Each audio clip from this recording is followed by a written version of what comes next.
Hi, everyone, and welcome back to Truce Talks, because we do talk. There's not a lot else to do during this pandemic, so we talk. And today we're talking with Kate Eschbach, who is one of the co-owners, co-founders of Scottsdale Moms, which is a warehouse headquarters of all kinds of information for young moms who maybe don't have a lot of connections. Kate, welcome. Thank you so much for having me. My pleasure. So you have not only Scottsdale Moms, but you also have North Phoenix Moms. What is your goal with that? What are you doing? Tell us the story of these two websites. Absolutely. So I'm excited to say I was actually around at the beginning 10 years ago. Um, Wow. isn't that crazy? Two friends, Steph and Joy, they just realized that Scottsdale in particular is just a very transient community. A Really? lot of young families come here for jobs and they have no network. They have no safety net. So it's hard, and it's especially hard when you have little ones that Mm-hmm. are in diapers, that are potty training, that are napping, that have early bedtimes, to really connect with other moms. And so we just really saw a need in the community for a resource for moms to connect, ask each other questions, and just learn more about motherhood together and to feel like they were not alone on this journey. Yeah, that's funny thing what you said about it being a transient community. That's sort of the story of Arizona in general, as I understand it. There's a lot of middle management here, but not a lot of top management. So middle managers are always moving through. And of course, we have students and everything else. So the average stay, the last I heard, was like 5 years. Yes, yes. And we actually, when we moved, I moved from Texas in 2009. And so this is kind of how I found them. I found Steph through a mom's group, and she let me know, hey, we're starting this, and I'm a photographer. And she said, would you come photograph our first Mom's Night Out event? And it was a boutique down in Phoenix, and they were hosting us for cocktails and shopping. And I thought, Wow. oh my goodness, this sounds fun. This sounds like a really great way to meet other moms, because if things are going well, I can talk to them. And if things are not going well, I can just pretend and shop. It'll be fine. And so it started this beautiful journey. And now Steph has gone on to found the City Moms Blog Collective. So you'll find city moms groups all over the place: Dallas, Fort Worth, Miami, Corpus Christi, California. It's been amazing to see really the answer to this project of Hmm. connecting moms has taken off, and we've seen a need for it not just here but everywhere. Do you think this is apropos of the time? Do you think that since the advent of the COVID-19 isolation and people staying in place and working remotely, do you think more people will be able to stay put rather than having to transfer all the time, disrupting the kids, disrupting? Do you think that's going to change the mom's network? So we were actually very curious about what would happen, especially the first couple weeks. You know, what would happen? Would people be seeking us out as a resource, or would they be so busy doing other things that we were no longer their first resource for what was going on? And we Mhm. found that that was the case.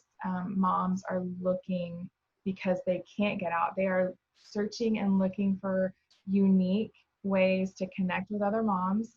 They're looking for ideas on how to keep their kiddos busy, cute crafts, cute recipes, science experiments.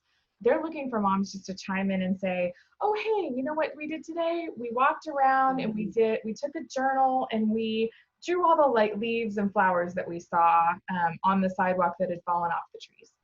And you see other moms chime in and go, oh my goodness, thank you so much. I was at a loss for what to do today. We're going to do that tonight right after dinner.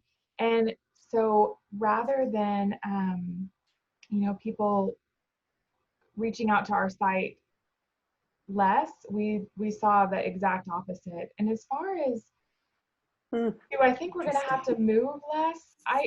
I think it's going to be very interesting in the workplace because Yeah. I think what they've seen is what they were hesitant for so long is, are people responsible when they work from home? Are they really giving us 8 hours? Is it, how does that work? And I think companies have seen that it does work. It works really well. Um, they aren't commuting, they are getting in their time, they're still finding ways like Zoom meetings to keep in touch and get to know one another. So I think in general, I think it's going to be interesting to watch what companies do if they actually end up bringing their employees back in or just letting them continue to work from home. I think we're going to see over the next couple of years, it's going to be an interesting I think so too. road to watch. Yeah. And the thing that we're sort of reading right now is that productivity is actually increased Wow. because people are not being interrupted. There's Right. no water cooler, there's no break room, there's just they're at home. But the other thing, and I read about it and I was just so distressed by it, there is software being developed that can be put on people's computers that is watching them. So to make sure they're working, which I think is reprehensible. If Yeah. people are staying at home, saving companies a lot of money, Oh, a yes. lot of money, Yeah. I don't see why they have to be watched. Anyway, I that's an agree with you. aside, but that I was kind of agree with you. disturbing. Yeah. No, I agree with you. I didn't know that. So you're a very busy, busy mom. You have kids everywhere from college to nappies, from what you said on one I of your do. sites. I do. And Yes. that's still happening? Was everybody home with you now? Have you got Everybody all? is under one roof right now. So my oldest just turned 20, which I can't believe that she's 20. And my littlest is 3. And so we have the whole gamut. And there's 5 kiddos. And I would say for us, it's a huge blessing because they entertain each other. I can kind of break them up if 2 are getting on each other's nerves. I can, send 2 off to play together. And for us, it's been a big blessing for them to have one another during this time, to play together, to create together, and just to kind of lean on one another. Mm-hmm. I think for my littlest ones, the days really don't look that different. They miss going to the children's museum. They miss things like that. But I would definitely say it's harder on my older two. They really miss their friends. My oldest was on spring break, and the college just extended spring break by a week, and she was with her roommate in Nebraska. And so she never went back. She came straight here. So even her clothes, everything is still up in Virginia. So that's been a hard transition. She's done amazing, but to come home and walk right into organizing yourself to do school at home with little ones running around, Yeah. she's done great. But yeah, I'd say it's definitely harder on the olders for sure. Yeah. Yeah. They have more of a social life going on, than the Yeah, little guys do. The little guys just want to, how are you handling the teaching, the learning component?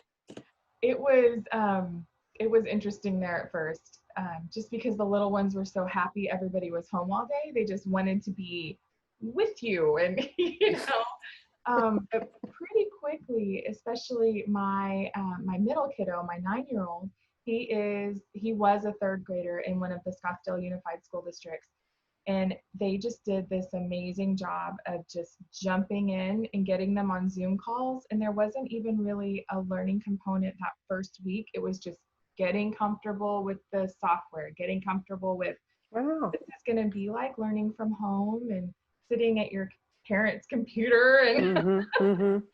Mm-hmm. that helped him so much because they would do a Zoom meeting so he could still see his friends, and his teacher would start the class about 5 minutes early so they could all chit chat. And that helped so much. I was so impressed with how they did it and how the teachers just poured everything they had into making that transition work for them. I was genuinely impressed and Boy, thankful. I guess. Yeah. That's really quite phenomenal. I've heard a lot of stories about, how teachers are handling it, how kids are handling it. Do each of your kids have their own laptop, or are they really sharing the parents' computer? So my 20-year-old, thank goodness, she had taken her laptop with her at spring break from college just in case she needed it. Thank God. So she brought it home with her. She has her own. My 17-year-old has his own. Everybody else is sharing. So So yeah. you have to rotate that teaching over various hours. Yep. You are the proverbial one-armed paper hanger, aren't you? It felt like that for a little while. It did. And then what's funny is we got into such a routine and it was going so well that now I miss it. Now that summer's here, I feel like we had a groove going, you know? Yeah. Can you keep that groove going independently of the schools, other projects you can get going that are educationally based? So we had there was a group on Instagram and it was called like AZ Mom Quarantine Trunk or something like that. Wow. They had Okay. the cutest little science experiments. And then, the Arizona Boardwalk, Odyssey Aquarium, they had all these cute little live view the animal things. And Mm-hmm. so Mm-hmm. just kind of replace school time with those things. Mm-hmm. And that's gone well. And I'm so thankful again. Our community's been amazing with just immediately throwing out, hey, we can't be together in person, but here are some virtual things we can do. The Children's Museum of Phoenix, also the Arizona Science Center, they've just done a great job of putting a lot of virtual content out there Yeah. to keep those kiddos busy and off their iPads for a little bit. So in addition to having them home and having to deal with kind of schooling, you're also dealing with meals and shopping. And are you sequestered? We are. So my littlest, he's doing great, but when he was born, he had a low oxygen issue. And so right away his pediatrician called and said, he's 3 now. And he said, you know what, you guys need to be on the more careful side Mm-hmm. because of his low oxygen. So we went ahead and we bought an oximeter just in case and to give me peace of mind.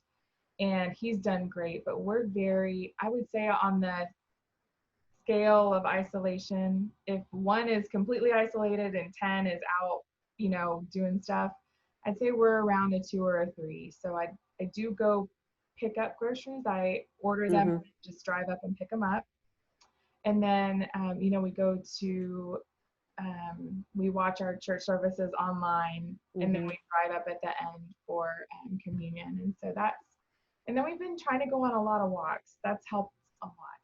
So, but we're pretty Yeah. sequestered.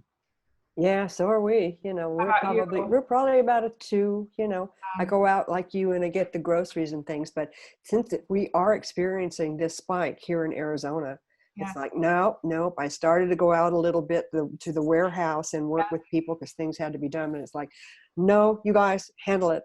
Yeah. I just, I can't do it. I Yeah. can't do it.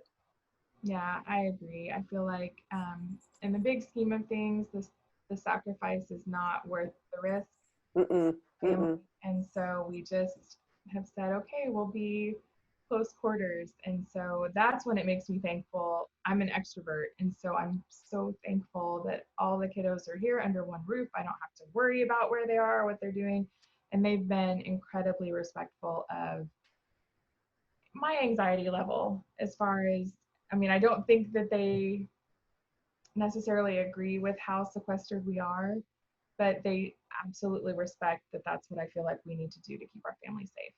Oh, So, that's fantastic. yeah. That's really great. So Mhm. are you continuing? You have a business on Etsy. Mhm. You have beautiful cards that you sell on Etsy, and you're a photographer, Yes. a very, very talented photographer. Mhm. Are you able to produce your cards? Are you able to continue that business from home? I am. So the card business is all done virtually. And so thank goodness. The ones that I'm selling right now, they're not the handmade ones. They're just the ones that I've created and now you can order them. So Mm-hmm. it's all digital.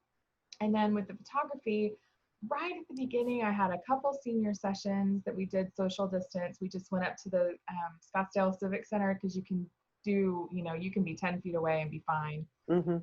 And then I have not had any sessions since then. I just, I'm not sure how safe it would be for me. I have a family session coming up on the 4th of July. So I've been in contact with the mom about, what's her comfort level, what my comfort level is. Does she want to postpone? I cannot get close-ups. I'm going to be about 10 feet away. Is she okay with that? And it's going to all be outdoors. And so far, she's been fine with that. So we'll go forward. Well, it also marks the time. When they look back at those pictures, it will mark the time. Oh, that's when Kate couldn't get close to us. And talk a bit about what you do. You photograph a day. You give people like a day. Yeah. What is that? So when I first started photography, I realized that I really like storytelling. Mm-hmm. I love to do the pictures that you can put up on your wall and they're a portrait and they're beautifully posed and everybody's looking at the camera. But those in between moments when, the mom's been down tying their shoes or brushing their hair, or there's a kiddo that just won't let go of dad's leg. And I try and encourage them, relax. You'll look back in 10 years and you'll be so thankful that you have these pictures and not just the perfectly posed ones, because you'll remember. And I think having kiddos with a big age span has helped me with that perspective, that you are tired and you're exhausted and you want everybody to line up and do well and smile. But at the same time, you realize that it's a phase and it's going to pass. And those moments are so precious. And that I have my 17-year-old son, and he'll probably kill me for saying this, but his first Easter pictures, he was sitting on a bench with this teddy bear. And every time I would take a couple steps away from him, he would just start crying. And so the person that was taking pictures just started taking pictures of him crying. And I don't think we got one smiling picture of him that whole day. But now I look back and I think, yeah, he was my snuggle buddy. He was very attached at that age, and it was just this really sweet time in those pictures. When I look at them, all those memories come flooding back, and I'm so grateful that we have them, So that's how I try and do a session, is the pose, but more of the stories in between, the interactions between the kids and the parents. And And how can they reach you? Just through your website? Through yes. What is it? Songs Kate Sang. Songs Kate Sang. So that just moved me like crazy. And I went to Songs Kate Sang, and all these artists named Kate were singing. Did you know that? You knew that, of course you did. But I just love that site, what you're doing on it. Songs Kate Sang. When we moved from Texas, I was taking a ton of pictures and sending them to my mother and my mother-in-law, and I was blowing up their emails with pictures. And so my husband said, why don't you just start a little blog, and that way when they have time they can go look at the pictures and not have to have their email full every day. Yeah. And so the name was kind of Life is a Song, so sing it with me. And it was my song from Texas to Arizona at the time. And then it just went from there. I just kept using it as a journal, and more personal things about my family or the kiddos that was mostly for family, and then it just went from there. Right, it's just lovely. It's lovely.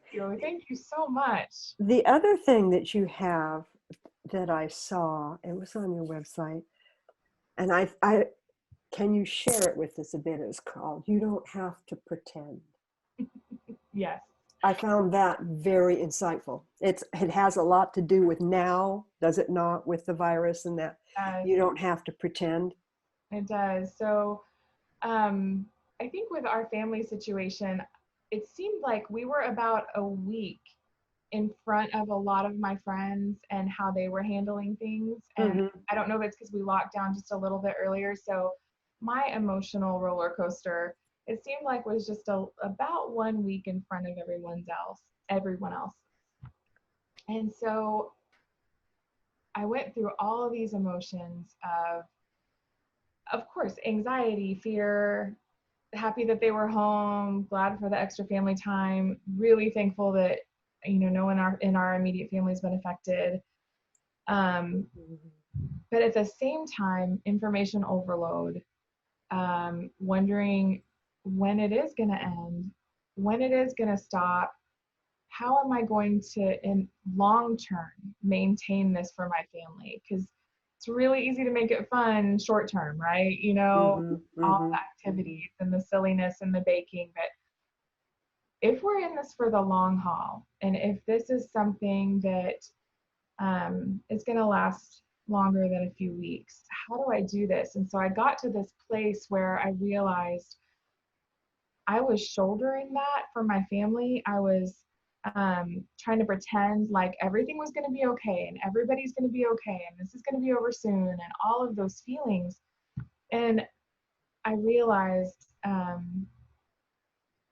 didn't have to pretend that. And I had been talking on Marco Polo with one of my friends. It's an app where it's kind of like a walkie-talkie and you video one another and then you can watch it whenever. And in one of those discussions, she just said that offhandedly, you don't have to pretend. And it really struck a chord. And so I ended up writing about it because I thought, I can't be the only person that needs to hear that. I can't be the only person that feels like they have to pretend right now that everything's yeah. going to be okay. And so I wrote about that and wrote about you don't have to pretend, because I think when we pretend, we have a tendency not to ask for help that we need. The emotional help, the physical help, whatever it is, when we are pretending everything's okay, we have a tendency to withdraw and say, oh, no, no, I'm fine. We're good. We got Mm-hmm, this. mm-hmm. When we really need each other. We need we need our children. We need our spouses. We need our friends. And it is okay to say, help. Mm-hmm. I need help. Can I talk through this with you? Can I process this with you? Could you set up a time just to talk on the phone to my kids so I can just kind of sit on the couch and veg? My mom is great about that. She'll read bedtime stories to the kids, and it just gives me 5 minutes to kind of collect myself so that I can be stronger at bedtime and gentler with them at bedtime instead of just being worn out. And so I think as a community, we have this tendency to be like, I got this, I'm fine, everything's going to work out. But when we let down our guard and we say, you know what, I can't pretend right now. I cannot pretend that everything's okay because I don't have the answers and I don't know what's going to happen. I Yeah. think that's when the beauty can happen, because people come alongside you, they help you, they lift you up, and we become stronger that way. Yeah, I was really, really moved by that, and I thought about it a lot. Thought, a lot of times, I think particularly for women, that whole thing, oh, mom can do everything. Mom can work full time. Mom can run the house. She can do it. It's like, no, guess what? Can't, and Yes, can't do it for long. Can maybe, as you said, do it for a brief period of time. That's great. But this is stretching out. yeah, They're saying now this could go to the end of the year. right. And with that in mind, that that freedom, that to reach out, you touched it beautifully. You don't have to pretend that everything's all right when it's not. Yeah, But yeah. it's hard to ask for help, isn't it? It's really hard. But you're an extrovert. You said you were an extrovert. I'm an introvert. Are you? Yeah, Oh, oddly my enough. mother is an introvert, so I Yeah, have to call her and check on her. yeah, yeah. I'm an introvert, and one of the things that I've found myself doing, is reaching out to my women friends and saying, "Hey, are you okay?" You know, and that's so unlike me. They're like, "Diane," It's like, right? I don't do that. I don't do that. But I'm really concerned about everyone. I realize how much I care about things that I didn't realize before. So I really loved your "you don't have to pretend." Thank you. Yeah. Yeah. Talk a bit about the moms night out events that you do. I think I did one of them with you with Truce. I You think did. we did one and we really enjoyed it. We really had a good time with it. That's fun. Those ladies are hungry for company. That's one thing I did notice right away. Because I'm an introvert, I'm going, no, no, no, no, no. But yeah, talk about those events. Sure. They have really taken off over the years. Um, it's interesting because every time we do one, we're very nervous. And maybe it's the extrovert part of me. I don't want anyone to walk in, get nervous, and then get overwhelmed and leave. I want them to feel welcome. I want them to, my hope is that they find that friend that they've been searching for, that somehow they end up looking at the same jewelry table because they both are drawn to something and they end up having a conversation and they realize their kids are the same age or whatever it is. That's my hope for every Mom's Night Out event. And so far, even though we get so nervous before they happen, it has been beautiful. We have seen long-term friendships happen Mm-hmm. because of those events. And that to me is everything.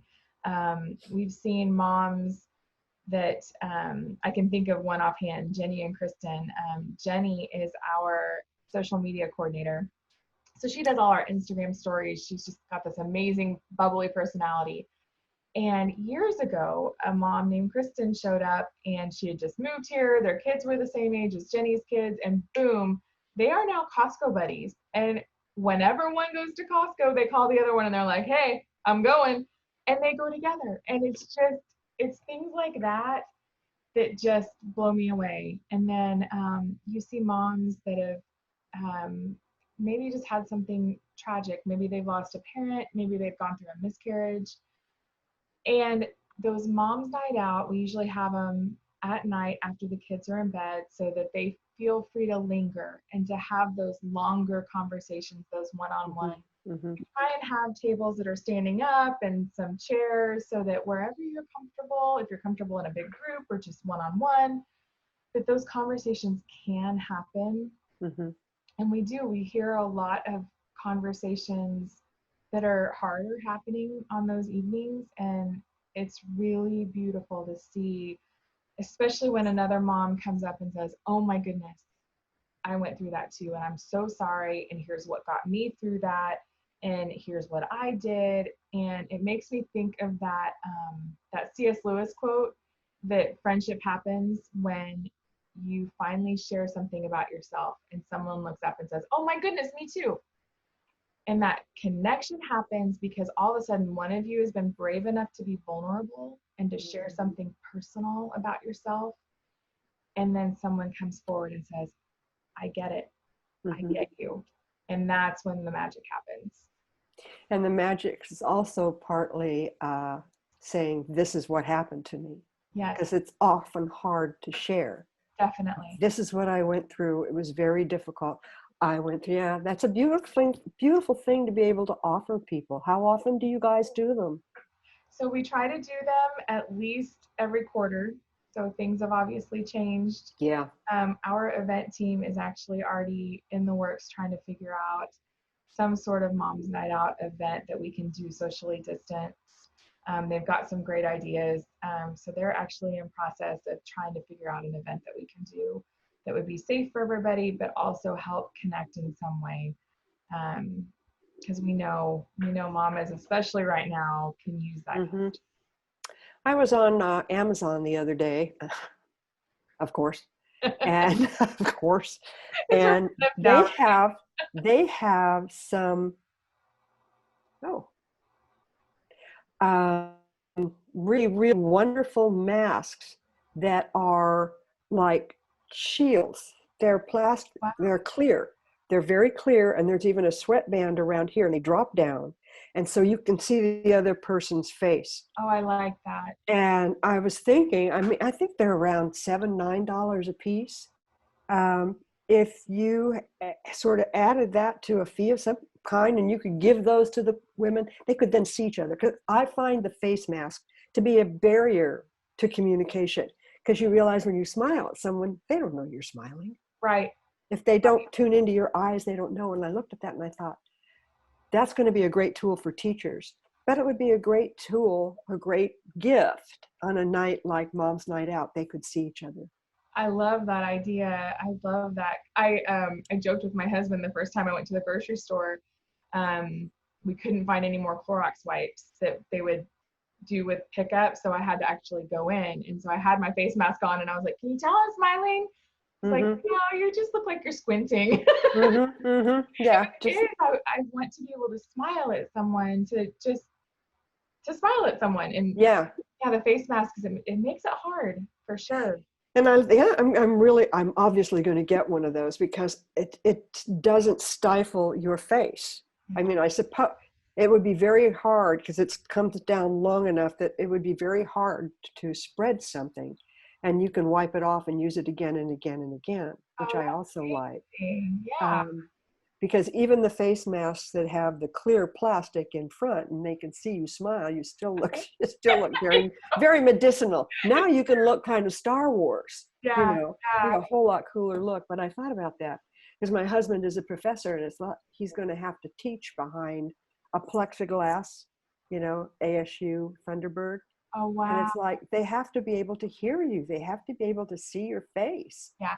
And so he's like, okay, I'm going to get one of these because this would do it. So, you know, the next time you're planning something, let's see how Truce can help you do something, pull something like that together.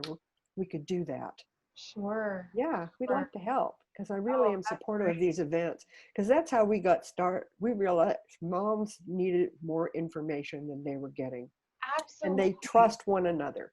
Yep. You know, Yep. It's like that information overload. And as you yeah, learn that there are some cleaning products that are not safe for your family, yeah, and you almost don't know where to look for the information to tell you right. what is safe. And so that's why we love Truce, because so many of our moms use the product, love the product, and so you get the word of mouth, and we can come, right to you and find out, okay, why And it's a good that's product. priceless, Yep. and that's how it goes. Yep. That's how it goes. It goes through the community. Yes.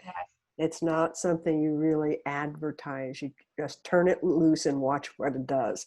And Yes. over 13 years, it's been pretty amazing. It's like, whoa. I bet, because and what's funny is when I try and tell people about it, they're like, "Oh, I know that, we use that." So it's like, "Oh, Yeah, good, yeah. good." Yeah, I was talking to Jackie Lieberman at Bumpkins. Do you know Yes, Bumpkins? You I must know do. Bumpkins. We were talking about that need that moms have to just sit down with other moms and over a glass of wine, which was what they do at Bumpkins when they do their night out thing, and talk Yes, just talk, be out of the house for starters. And that was pre-COVID, and they were still glad to get out of the house. yes. How must they feel now? How must they feel now? Do they post things on your website, on Scottsdale Moms and North Phoenix Moms, about what it feels like to be in the house 24/7? So we actually, within each Facebook site, we started neighborhood groups. So, Oh, that's a for good example, idea. yeah, and so it's nice because those moms, it's not quite as public as posting on, Scottsdale Moms, and then they know in the neighborhood groups, we actually vet everyone who tries to join. We make sure that it's not a spam account. It's only Right. when that they do live somewhere in the vicinity, so that it makes sense that they're in the neighborhood group. So it's a little bit safer place to voice, and we see a lot of that. One of my favorite things to see is when a mom says, "Okay, guys, I'm brand new. I just moved." We had a gal last week say, "I just moved from Chicago. It is hot here. I don't know what to do with the kids." And just immediately, moms were willing to be like, "Hey, this is what we do. If you have a pool, great. If you don't, here's what we do. We put on the sprinkler every night before dinner. We get really tired and run it out. We do a lot of sand play and chalk and all those things." And they talk to them about how the days look different. You go out, early in the morning and late at night, and then you do your inside stuff in the afternoon. And so it's just Mm-hmm. a little different than what she was used to in Chicago. And tips about, leaving a frozen water bottle on your car seat if you have to run somewhere, so that car seat, the buckles don't burn them. And Yeah. just Wow. little mom tips that happen, and it's just amazing to see how willing other moms are. They're willing to jump in and be like, "Hey, welcome to the neighborhood. We can't wait to meet you. Here's the park we play at when things are, not all roped off, and here's this and here's this." And everything from that to oh my goodness, I need a plumber because this, we see all sorts of things. So those neighborhood groups have been a really neat kind of smaller community where moms can just be more open about how they're doing and how they're feeling. Well, I'll tell you, Kate, on behalf of the community, your voice is so important. The work you're doing is so lovely. And I want to talk to you again after we've been through this whole thing, whenever that would be. Hopefully, it won't be a year. But thank you so very, very much for joining us. But one final question for you, okay? Ready. If you could have dinner Mm. with anyone, living or dead, who would you like to have dinner with? Just you. No kids, just you. Oh, wow. That's such a great question. Um, I have to say, and it's probably because of where we are right now. It'd be my grandma. She just turned 90. She's in Houston, and unfortunately, we did not get to have her big birthday blowout that we wanted. So I keep teasing her that we're gonna have it as soon as we can. But I would go have dinner with her. She is an amazing, spunky, just awesome woman of faith that just she just knows everybody. She stays in touch with everybody. I've never heard her say a bad word about one person.